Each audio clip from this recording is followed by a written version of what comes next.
Esse é o segundo exercício sobre diagrama de Bode, caso com dois polos reais. A aproximação por segmentos de reta do diagrama de Bode de magnitude de um sistema LIT, linear invariante no tempo, de tempo contínuo S, é mostrado na figura 6.13. S pode ser construído conectando-se dois sistemas de primeira ordem, S1 e S2, em cascata, ou dois sistemas de primeira ordem, S3 e S4, em paralelo. Determine se cada uma das afirmações a seguir é verdadeira ou falsa. Justifique suas respostas. As respostas em frequências S1 e S2 podem ser unicamente determinadas. As respostas em frequências S3 e S4 podem ser unicamente determinadas. Bom, o primeiro passo vai ser descobrir qual é a resposta em frequência deste sistema, desse diagrama de Bode. Então, a primeira coisa que nós temos que identificar aqui são as frequências de corte, 2 e 80. Esses valores são respectivamente 1 sobre tal 1 e 1 sobre tal 2. Então, nós temos um diagrama de Bode com dois polos reais, onde cada polo ele contribui com menos 20 dB. E, inicialmente, o primeiro polo contribui com menos 20 dB até a frequência 2 radianos por segundo, e a partir da frequência 80 radianos por segundo existe um segundo polo que vai contribuir com mais menos 20 dB a cada década, somando então menos 40 dB. É interessante notar também que o diagrama de Bode ele não começa em 0 dB e sim 6 dB. Isso vai gerar para a gente uma constante que nós vamos calcular agora. Então, essa é a nossa equação, o formato que a gente geralmente coloca uma equação para construir o diagrama de Bode com dois polos reais. Τ1, 1 sobre Τ1 é igual a 2, nós vimos na imagem anterior. Dessa forma, Τ1 é igual a 0,5. 1 sobre Τ2 é igual a 80. Dessa forma, Τ2 é igual a 0,0125. Então, o que nós vamos fazer é substituir esses valores nessa equação para dar continuidade e descobrir qual que é a função de transferência respectiva àquele diagrama de Bode. Como foi dito no início, nós sabemos que o diagrama de Bode ele já começa com a magnitude de 6 dB. Isso, na frequência, é causado por uma determinada constante sendo multiplicada aqui no numerador dessa função. Então, nós queremos encontrar esse x, que é justamente essa constante de interesse.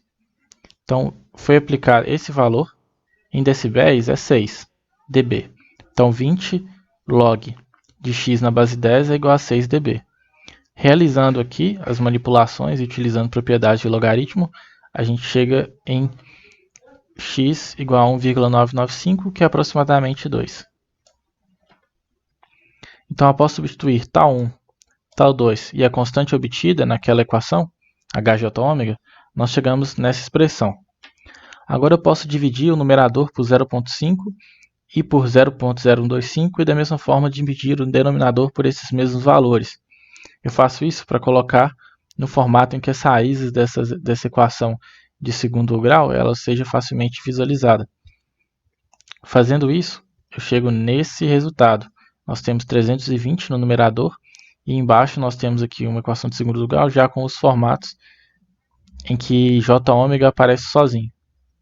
Bom, a letra A, ela pergunta se aqueles dois sistemas, S1 e S2, eles podem ser unicamente determinados, se existe só uma solução para que S1 e S2 existam. O que é S1 e S2? S1 e S2 são duas parcelas, dois sistemas, que quando multiplicados vão dar esse valor que nós encontramos aqui para HJω. 320 sobre Jω mais 2 vezes Jω mais 80. Mas eu posso chegar nesse resultado de diversas formas. Aqui eu coloquei alguma delas. Por exemplo, S1 pode ser 160 sobre Jω mais 2 e S2 pode ser 2 sobre Jω mais 80. Quando multiplicados, nós chegamos nesse resultado aqui, de H de Jω. Da mesma forma, na situação 2, S1 linha pode ser 80 Jω mais 2 e S2 em duas linhas também pode ser 4 sobre Jω mais 80. Se a gente multiplicar esses dois sistemas, a gente também chega em 320. E assim poderiam ser feitos com vários outros numeradores. Então eu tenho infinitos valores aqui, diversos valores de numeradores, que eu consigo chegar em 320 quando multiplicados. Então a letra A é falsa, porque os sistemas S1 e S2 não podem ser unicamente determinados. O exercício nos diz que existem dois sistemas, S3 e S4, que quando em paralelo, eles formam o sistema S, que é essa equação que nós encontramos a partir daquele diagrama de Bode. Então, esse sistema S, ele é obtido através então da soma de dois outros sistemas. Vamos encontrar quais são esses dois outros sistemas. Nós utilizaremos o método de frações parciais, que vão permitir que essa função ela seja descrita como a soma de duas frações com numeradores a e b. Através das frações parciais, nós vamos encontrar esses valores a e b e verificar se esses dois sistemas S3 e S4 são unicamente determinados ou não. Então, nós temos essa expressão e vamos resolver ela a fim de encontrar a e b. Bom, realizando o mínimo múltiplo comum entre esses denominadores, nós chegamos nesse resultado, 320 igual a A, que multiplica esse denominador, mais B, que multiplica esse denominador. Para encontrar B, eu faço J ômega igual a menos 80, eu zero esse valor aqui, J ômega mais 80, e fico só com 320 igual a B, J ômega mais 2. Realizando os cálculos, nós encontramos B igual a menos 160 sobre 39. Para encontrar o A, eu assumo que J ômega igual a menos 2. Quando eu substituir esse valor aqui, B, essa parcela será zero, e nós poderíamos encontrar o A da seguinte forma, 320 igual a A vezes 78, e nisso nós obtemos 160 sobre 39. Então, nós obtivemos dois numeradores específicos para esses sistemas S3 e S4. Nesse caso, os sistemas S3 e S4 eles são unicamente determinados, pois existem apenas duas frações com J ômega mais 2 e J ômega mais 80 como denominadores que chegam nesse resultado aqui, nessa função de transferência que nós encontramos a partir do diagrama de Bode. Então, finalmente, a gente sabe que S3 é essa parcela e S4 é essa parcela. Como eu disse, eles são unicamente determinados, pois esses valores aqui são únicos. Existem apenas dois valores, A e B, que quando colocados aqui nessas parcelas aqui e somados, chegarão no nosso sistema S.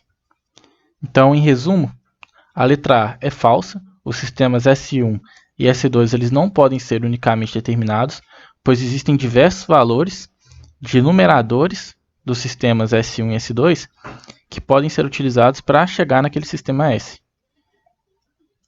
Em relação à letra B, os sistemas S3 e S4 eles podem ser sim unicamente determinados, porque existem apenas dois valores de A e B, que são os numeradores de S3 e S4. Então existem apenas um sistema S3 e um sistema S4 que, quando somados, dão aquela função de transferência que nós encontramos a partir do diagrama de Bode.